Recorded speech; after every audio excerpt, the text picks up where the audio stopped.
یار علیشا، میں تمہیں کیسے سمجھاؤں؟ جب وہ شخص میرے سامنے آتا ہے نا تو میرا دل کرتا ہے کہ میں اس کا سر پھوڑ دوں۔ اتنا غرور، اتنا غصہ، پتہ نہیں خود کو سمجھتا کیا ہے۔ مہرما نے صوفے پر بیٹھتے ہوئے غصے سے تکیہ کو گود میں رکھا اور اس پر مکے مارنے لگی۔ اس کی بڑی بڑی آنکھوں میں سچی مچی کا غصہ جھلک رہا تھا۔ کمرے کی کھڑکی سے دھوپ اندر آ رہی تھی اور علیشا بیڈ پر بیٹھی چپس کھاتے ہوئے مزے سے اس کی باتیں سن رہی تھی۔ تو نہ دیکھا کر اس کی طرف، ویسے بھی داؤد خان زادہ سے پورا محلہ ڈرتا ہے، تم پنگا کیوں لیتی ہو؟ علیشا نے چپس کا پیکٹ مہرما کی طرف بڑھاتے ہوئے لاپرواہی سے کہا۔ اس کے چہرے پر مہرما کی حالت دیکھ کر ہنسی آ رہی تھی۔ وہ دونوں علیشا کے کمرے میں موجود تھی جہاں ہر طرف پڑھائی کی کتابیں بکھری پڑی تھیں۔ میں ڈرتی ہوں اس سے؟ کبھی بھی نہیں۔ وہ جتنا بڑا خانزادہ ہے اپنے گھر کا ہوگا۔ کل جو اس نے ہماری گلی کے بچوں کو ڈانٹا نا، بس میرا خون کھول گیا۔ مہرما نے جھرجھری لیتے ہوئے ہوا میں ہاتھ لہرایا جیسے وہ ابھی بھی اس منظر کو یاد کر کے تپ رہی ہو۔ وہ غصے میں صوفے سے اٹھی اور کمرے میں چکر کاٹنے لگی۔ ارے او لیڈی ہٹلر، ذرا آرام سے۔ تمہاری پرانی خاندانی دشمنی اپنی جگہ، لیکن وہ بندہ سچ مچ میں خطرناک ہے۔ اس کے سامنے مت آیا کرو۔ فائق ہمدانی نے اچانک کمرے کا دروازہ کھول کر اندر جھانکتے ہوئے بڑی مضحکہ خیز انداز میں اپنی بھویں اچکائی۔ فائق مہرما کا کزن تھا جو ہر وقت مذاق کے موڈ میں رہتا تھا اور اس وقت بھی ہاتھ میں چائے کا مگ پکڑے کھڑا تھا۔ تم بیچ میں مت بولو فائق، میں سچ کہہ رہی ہوں، اگر اس داؤد نے دوبارہ میرے سامنے بدتمیزی کی تو میں اس کی گاڑی کے ٹائر پنچر کر دوں گی۔ مہرما نے فائق کو گھورتے ہوئے انگلی اٹھا کر دھمکی دی، حالانکہ وہ خود اندر سے تھوڑی جذباتی ہو رہی تھی۔ کمرے کے دروازے کے پاس کھڑا فائق اس کی معصومانہ دھمکی پر زور سے ہنس پڑا، جس سے چائے کی چند بوندیں فرش پر گر گئی۔ اچھا بابا، میں تو چلا، لیکن یاد رکھنا خانزادہ غصے کا تیز ہے، کہیں تمہیں ہی پنچر نہ کر دے۔ فائق نے چائے کا مگ لہراتے ہوئے کہا اور مہرما کے غصے کو مزید ہوا دے کر وہاں سے بھاگ نکلا۔ راہداری سے فائق کے ہنسنے کی آواز اب بھی آ رہی تھی، جبکہ مہرما نے غصے سے پاؤں زمین پر مارا۔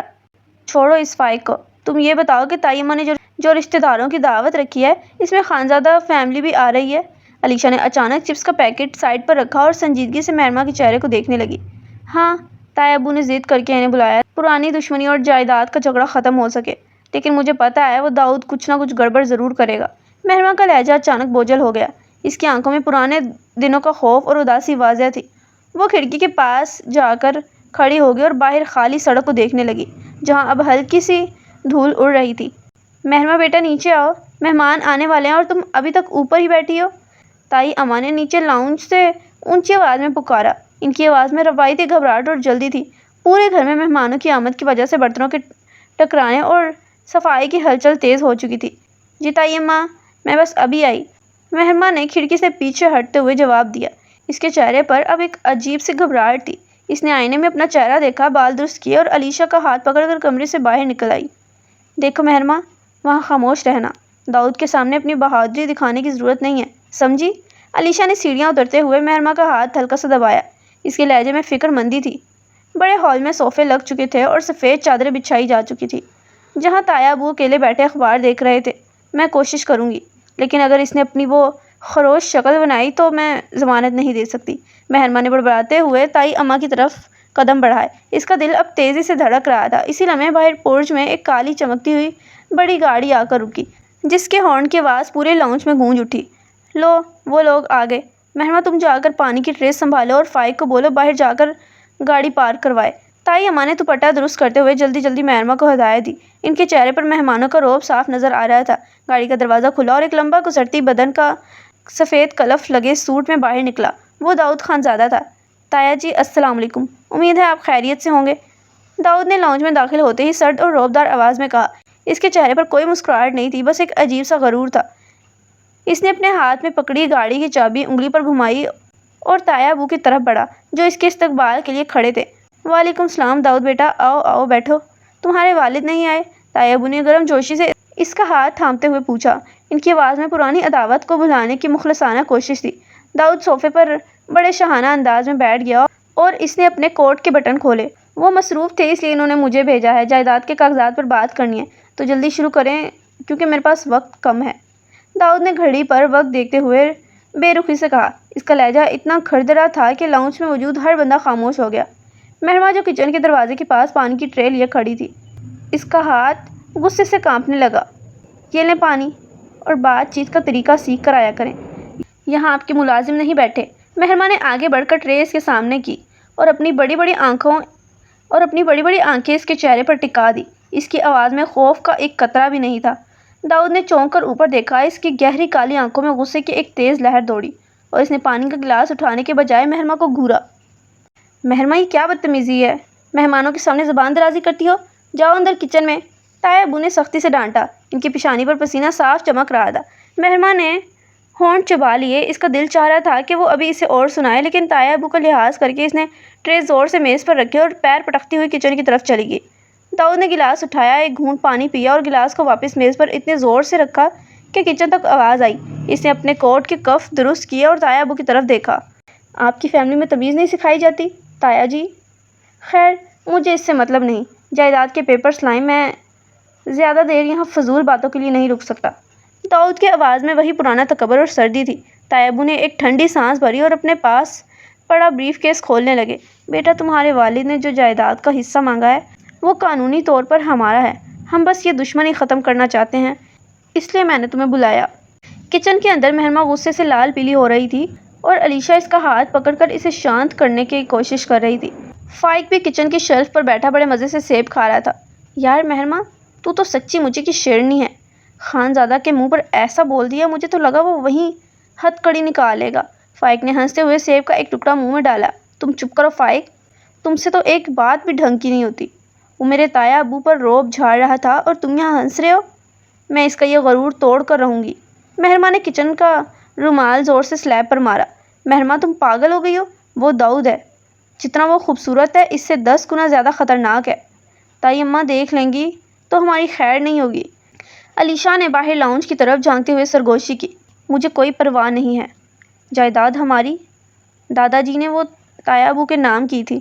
یہ خانزادہ فیملی زبردستی ہم پر دباؤ ڈال رہی ہے کیونکہ ان کے پاس پاور ہے۔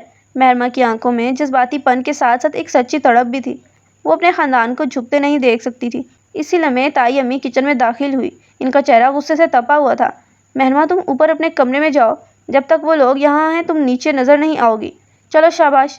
مہرما نے تائی اماں کو کچھ کہنا چاہا، لیکن علیشا نے اسے زبردستی بازو سے پکڑا اور پچھلی سیڑھیوں سے اوپر لے گئی۔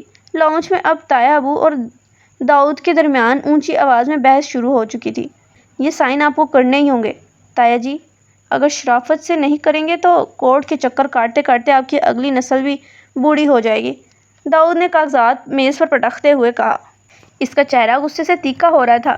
تایا ابو نے کانپتے ہاتھوں سے اینک اتاری۔ داؤد، تم میرے بھائی کے بیٹے ہو۔ اتنی بے مروتی اچھی نہیں ہوتی۔ یہ زمین ہمارے دادا کی نشانی ہے۔ مہرما اوپر کمرے میں پہنچ کر کھڑکی کے پاس کھڑی ہو کر وہ نیچے پورچ میں کھڑی داؤد کی کالی چمکتی ہوئی گاڑی کو دیکھ رہی تھی۔ اس کا غصہ اب ایک منصوبے میں بدل رہا تھا۔ علیشا، میں نیچے جا رہی ہوں، مہرما نے اچانک مڑ کر کہا۔ اس کے چہرے پر ایک چالاک سی مسکراہٹ تھی۔ مہرما، خدا کے لیے نہیں، تائی اماں نے منع کیا ہے۔ تم پھر کوئی پنگا لوگی؟ علیشا نے اسے روکنے کے لیے ہاتھ بڑھایا، لیکن مہرما اتنی چست تھی کہ وہ سیکنڈوں میں کمرے سے باہر نکل چکی تھی اور اس بار وہ سیدھی باہر لون کی طرف گئی۔ باہر لون بالکل سنسان تھا۔ مالی بابا دوسرے کونے میں کام کر رہے تھے۔ مہرما دبے پاؤں داؤد کی گاڑی کے پاس پہنچی۔ اس نے زمین سے ایک تیکھا لوہے کا ٹکڑا اٹھایا جو وہاں پڑا ہوا تھا۔ بڑا خانزادہ بنتا ہے نا؟ اب جاؤ گے تو پتہ چلے گا۔ مہرما نے بڑبڑاتے ہوئے گاڑی پچھلے ٹائر میں وہ لوہے کا ٹکڑا زبردستی گھسا دیا اور پوری طاقت سے اسے پنچر کر دیا۔ شوں کی آواز کے ساتھ ٹائر کی ہوا نکلنے لگی۔ وہ بھی کھڑی ہو کر اپنی اس بہادری پر مسکرا ہی رہی تھی کہ پیچھے سے ایک سخت مردانہ ہاتھ نے اس کی کلائی کو اتنی زور سے جکڑا کہ اس کے ہاتھ سے لوہے کا ٹکڑا چھوٹ کر گر گیا۔ تو یہ حرکتیں ہیں تمہاری؟ داؤد کی گرجدار آواز اس کے کان کے بالکل پاس گونجی۔ وہ جائیداد کی بات ادھوری چھوڑ کر شاید فون سننے باہر آیا تھا اور اس نے مہرما کو پکڑ لیا تھا۔ مہرما کا دل ایک لمحے کے لیے زور سے دھڑکا، لیکن اس نے اپنی فطری بہادری کو جمع کیا اور اس کی آنکھوں میں آنکھیں ڈال کر دیکھا۔ ہاں، کی میں نے یہ حرکت۔ آپ جیسے خروش اور مغرور انسان کے ساتھ یہی ہونا چاہیے۔ داؤد نے اس کی کلائی کو مزید بھینجا۔ اس کا چہرہ غصے سے بالکل مہرما کے قریب آ چکا تھا۔ تمہاری ہمت کیسے ہوئی میری گاڑی کو ہاتھ لگانے کی؟ تمہیں اندازہ بھی ہے کہ داؤد خانزادہ سے دشمنی کا انجام کیا ہوتا ہے؟ مجھے کسی کے انجام سے ڈر نہیں لگتا۔ مہرما نے اپنا ہاتھ چھڑانے کی ناکام کوشش کی۔ اس کی آنکھوں میں غصے کے ساتھ ساتھ ہلکے سے آنسو بھی آ گئے کیونکہ داؤد کی گرفت بہت سخت تھی۔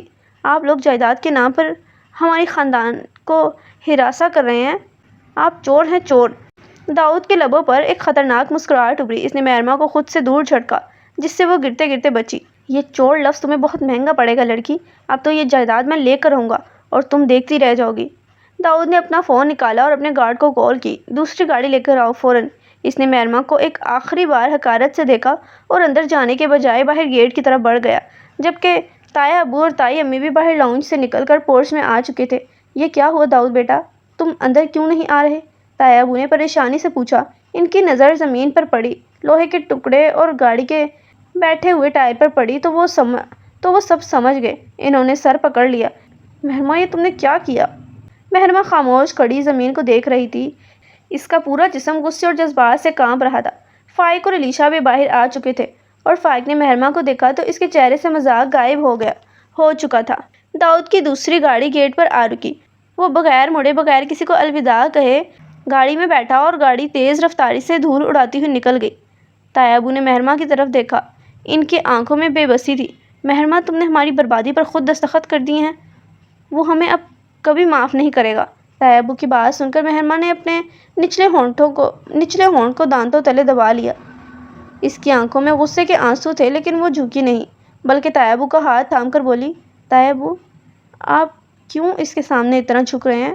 جائیداد ہماری ہے، دادا جی نے سارا حق ہمیں دیا تھا، وہ صرف اپنی طاقت کے نشے میں ہمیں ڈرا رہا ہے۔ تایا ابو نے نفی میں سر ہلایا اور صوفے پر بیٹھ گئے۔ بیٹا تم ابھی بچی ہو، تم نہیں جانتی کہ خاندان کس حد تک جا سکتا ہے، وہ کورٹ کچہری پولیس سب ان کے جیب میں ہے۔ تائی امی نے مہرمہ کو گھور کر دیکھا، تم تو بس اپنے جذبات میں اندھی ہو جاؤ، اب بھگتو اس کا انجام، چلو اندر چلو سب۔ رات کے وقت مہرمہ اپنے کمرے کی بالکونی میں کھڑی تھی، آسمان پر تارے چمک رہے تھے اور ہلکی ٹھنڈی ہوا چل رہی تھی۔ فائق آہستہ سے وہاں آیا، اس کے ہاتھ میں اس بار چپس نہیں بلکہ گرم دودھ کا گلاس تھا۔ یہ لو شیرنی صاحبہ، ذرا اپنا غصہ ٹھنڈا کرو۔ فائق نے گلاس مہرمہ کی طرف بڑھاتے ہوئے نرمی سے کہا، اس کے چہرے پر ہمیشہ رہنے والا مذاق غائب تھا اور سچی ہمدردی تھی۔ مہرمہ نے گلاس پکڑ لیا اور ایک گہرا سانس لیا۔ فائق کیا میں نے واقعی غلط کیا؟ مجھے اس کا تایا ابو پر رعب جھاڑنا برداشت نہیں ہوا۔ غلط تو نہیں کیا لیکن طریقہ تھوڑا دیسی تھا۔ فائق نے ہلکا سا مسکرا کر ماحول کو ہلکا کرنے کی کوشش کی۔ گاڑی کا ٹائر پنچر کرنے سے جائیداد کے فیصلے نہیں بدلتے مہرمہ، اب وہ اور زیادہ چڑ گیا ہوگا، ہمیں قانونی طور پر مضبوط ہونا پڑے گا۔ اگلے دن داؤد خانزادہ اپنے بڑے سے آفس میں بیٹھا ہوا تھا، وہ اپنے لیپ ٹاپ پر کچھ فائلز دیکھ رہا تھا لیکن اس کے ذہن میں بار بار مہرمہ کا وہ نڈر چہرہ اور اس کی کلائی پر اپنی گرفت یاد آ رہی تھی۔ اس نے آج تک کسی لڑکی کو اپنے سامنے یوں کھڑے ہو کر بولتے نہیں دیکھا تھا۔ اسی لمحے اس کا سیکریٹری جو اس کا قریبی دوست بھی تھا اسلم اندر آیا۔ داؤد وہ ہمدانی خاندان کی جائیداد کے کاغذات کا کیا کرنا ہے؟ وکیل کہہ رہا ہے کہ اگر ہم چاہیں تو کل ہی ان پر کیس کر کے زمین سیل کروا سکتے ہیں۔ داؤد نے چند لمحے خاموشی سے سوچا، پھر اس کے لبوں پر وہی سخت مسکراہٹ آئی۔ کیس ابھی فائل مت کرو، میں چاہتا ہوں وہ خود میرے پاس آئیں، اپنی غلطی کا اعتراف کریں، خاص طور پر وہ لڑکی۔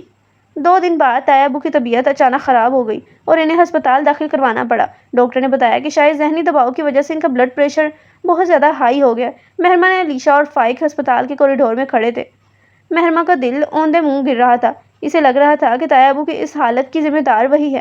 مہرمہ تم خود کو قصوروار مت سمجھو، تایا ابو پہلے ہی جائیداد کے جھگڑے سے پریشان تھے۔ علیشا نے مہرمہ کے کندھے پر ہاتھ رکھ کر اسے دلاسا دیا۔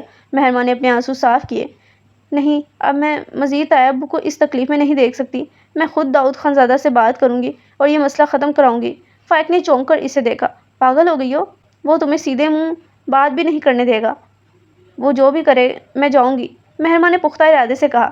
اس کی جذباتی طبیعت اب خاندان کے لیے کچھ بھی کرنے کے لیے تیار تھی۔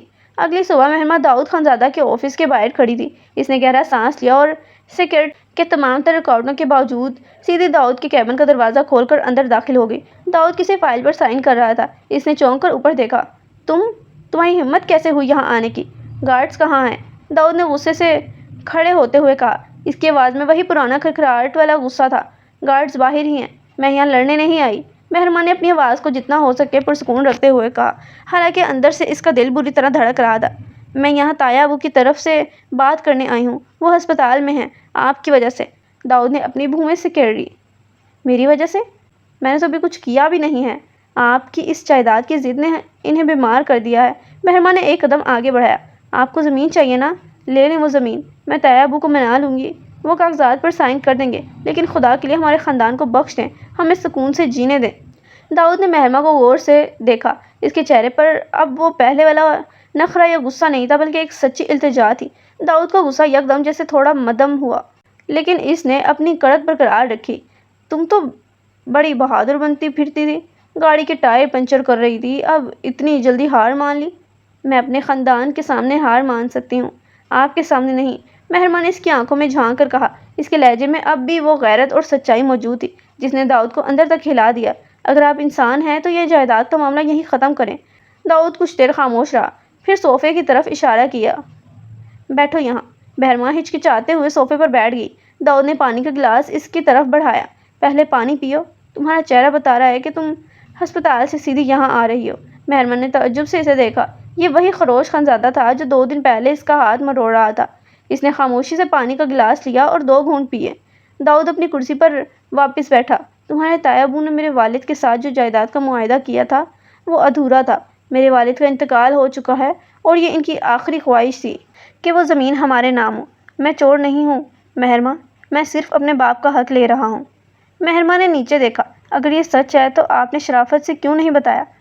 آپ تو بس رعب جھاڑ رہے تھے۔ داؤد کے چہرے پر ایک ہلکی سی، بہت ہی ہلکی سی مسکراہٹ ابھری۔ شاید میرا طریقہ غلط تھا، لیکن تمہارا طریقہ بھی کوئی بہت اچھا نہیں تھا۔ اس ملاقات کے بعد دونوں کے درمیان برف کچھ پگھلنے لگی تھی۔ داؤد نے اسی شام اپنے وکیل کو فون کر کے کیس روکنے کا کہہ دیا اور خود ہسپتال تایا ابو کی عیادت کے لیے پہنچ گیا۔ جب وہ تایا ابو کے کمرے میں داخل ہوا تو وہاں موجود فائق اور علیشہ حیران رہ گئے۔ تایا جی، آپ کی طبیعت کیسی ہے؟ داؤد نے تایا ابو کے بیڈ کے قریب جا کر بڑے ادب سے پوچھا۔ تایا ابو نے تعجب سے مہرما کو دیکھا جو کونے میں کھڑی ہلکا سا مسکرا رہی تھی۔ میں ٹھیک ہوں۔ داؤد بیٹا، تم یہاں؟ جی، میں جائیداد کے سلسلے میں بات کرنے آیا ہوں۔ میں نے کاغذات دوبارہ دیکھے ہیں، ہم یہ مسئلہ آدھی آدھی زمین بانٹ کر بھی حل کر سکتے ہیں، کورٹ جانے کی ضرورت نہیں ہے۔ داؤد نے نرم لہجے میں کہا۔ تایا ابو کی آنکھوں میں خوشی کے آنسو آ گئے۔ خدا تمہیں خوش رکھے بیٹا، تم نے میری بہت بڑی چنتا دور کر دی۔ کچھ دن بعد تایا ابو ہسپتال سے ڈسچارج ہو کر گھر آ گئے۔ جائیداد کا مسئلہ باہمی رضامندی سے حل ہو چکا تھا اور دونوں خاندانوں کے درمیان پرانی دشمنی دوستی میں بدل رہی تھی۔ داؤد کا اب مہرما کے گھر آنا جانا عام ہو گیا تھا، کبھی کاغذات کے سلسلے میں تو کبھی تایا ابو کی خیریت معلوم کرنے۔ ایک شام داؤد لون میں تایا ابو کے ساتھ چائے پی رہا تھا کہ مہرما وہاں سے گزری۔ داؤد نے اسے دیکھ کر آواز دی، مہرما ذرا یہاں آنا۔ مہرما رک گئی اور تایا ابو کی طرف دیکھ کر اس کے پاس آئی۔ جی کہیے۔ وہ میری گاڑی کا ٹائر اب بالکل ٹھیک ہے، لیکن مجھے لگتا ہے کہ مجھے اب ایک مستقل ڈرائیور کی ضرورت ہے جو گاڑی کا خیال رکھ سکے۔ داؤد نے شرارت سے تایا ابو کے سامنے ہی مہرما کو چھیڑا۔ تایا ابو ہنس پڑے۔ کیوں بیٹا، مہرما نے پھر کچھ کیا ہے؟ نہیں تایا جی، میں تو بس یہ سوچ رہا تھا کہ کیوں نہ اس شیرنی کو ہمیشہ کے لیے اپنے گھر لے جاؤں تاکہ میری گاڑی بھی محفوظ رہے اور میں بھی۔ داؤد نے سنجیدگی سے اور محبت کے ملے جلے لہجے میں تایا ابو سے مہرما کا ہاتھ مانگ لیا۔ مہرما کا چہرہ حیا سے یکدم سرخ ہو گیا اور وہ بنا کچھ کہے بھاگ کر اندر چلی گئی، جبکہ پیچھے سے تایا ابو کے پرجوش ہنسی کی آواز گونج رہی تھی۔ تایا ابو نے داؤد کی بات سن کر ایک لمبا اور پرسکون سانس لیا۔ انہوں نے داؤد کے کندھے پر ہاتھ رکھا اور مسکرا کر بولے، داؤد بیٹا، اگر مہرما کو تمہارے ساتھ سچے اور غیرت مند انسان کا ساتھ مل جائے تو مجھے اس سے بڑی خوشی اور کہاں ہوگی۔ میری طرف سے بالکل ہاں ہے۔ اگلے ہی ہفتے دونوں خاندان کی رضامندی سے نکاح کی تاریخ طے پا گئی۔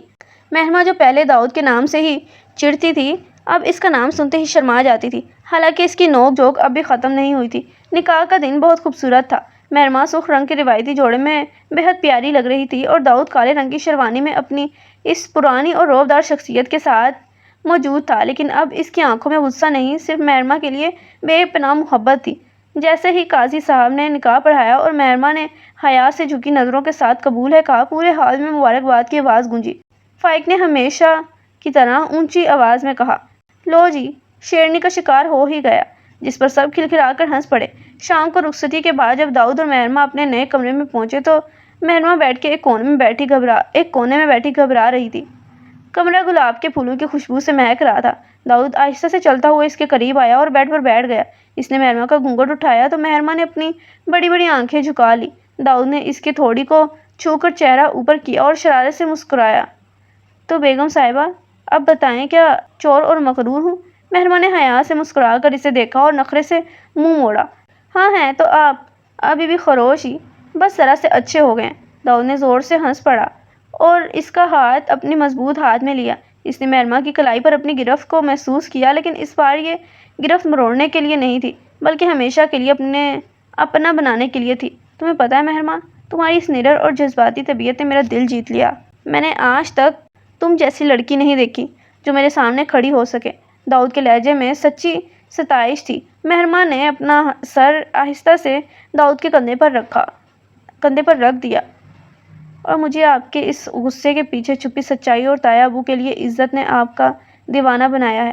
داؤد نے محبت سے اس کے سر پر بوسہ دیا اور اپنے کوٹ کی جیب سے ایک چھوٹی سی چابی نکال کر مہرماں کی ہتھیلی پر رکھ دی۔ یہ کیا ہے؟ مہرماں نے تعجب سے چابی کو دیکھا۔ یہ میری نئی زندگی کی چابی ہے۔ اب یہ تمہاری امانت ہے۔ جب چاہو اس کے ٹائر پنچر کر سکتی ہو۔ مجھے کوئی اعتراض نہیں ہوگا۔ داؤد نے اس کے کان میں سرگوشی کرتے ہوئے مذاق کیا۔ مہرماں کھلکھلا کر ہنس پڑی اور اس کی آنکھوں میں خوشی کے آنسو چمک اٹھے۔ دونوں کی پرانی خاندانی دشمنی اور نفرت اب ایک ایسے خوبصورت، پائیدار اور رومانوی رشتے میں بدل چکی تھی جہاں محبت، عزت اور ایک دوسرے کے نخرے اٹھانے کا کبھی نہ ختم ہونے والا سلسلہ شروع ہو چکا تھا۔